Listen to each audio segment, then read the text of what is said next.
Hari ini saya akan buat blueberry cheesecake.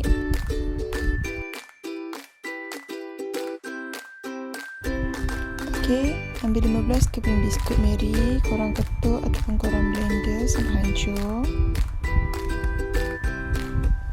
Dan ambil majerin, korang cairkan dan korang gaul-gaulkan sekali sampai dia sebati. Dan korang masukkanlah dalam loyang dan korang tekan-tekan sampai padat.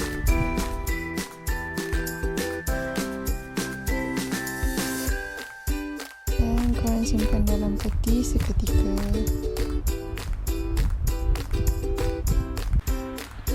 250 gram cream cheese. Pastikan cream cheese ni suhu bilik ya. Masuk 50 gram gula kastor dan korang pukul sampai dia hancur atau sebati.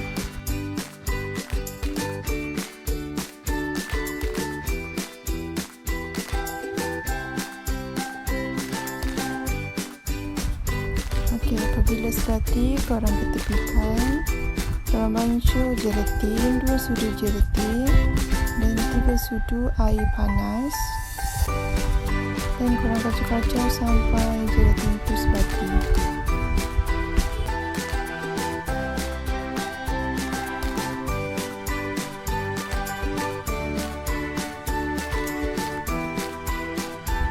Okey, ketepikan dan masukkan 150 ml whipping cream. Korang pukul whipping cream ni sampai dia betul-betul kembang.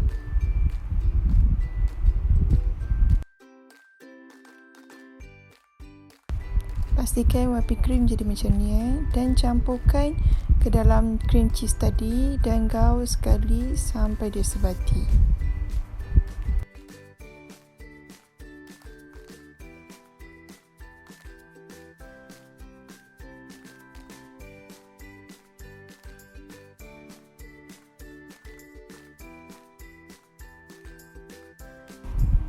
Apabila sebati, korang masukkanlah gelatin yang korang pancur tadi dan korang gaulkan sampai dia sebati.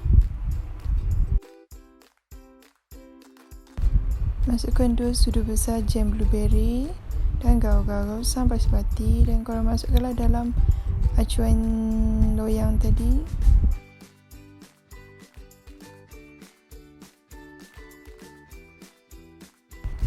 Rata-ratakan cream cheese tadi dah hentak-hentak sedikit dan masukkan jam blueberry dan korang loreklah pakai lidi buat corak dia.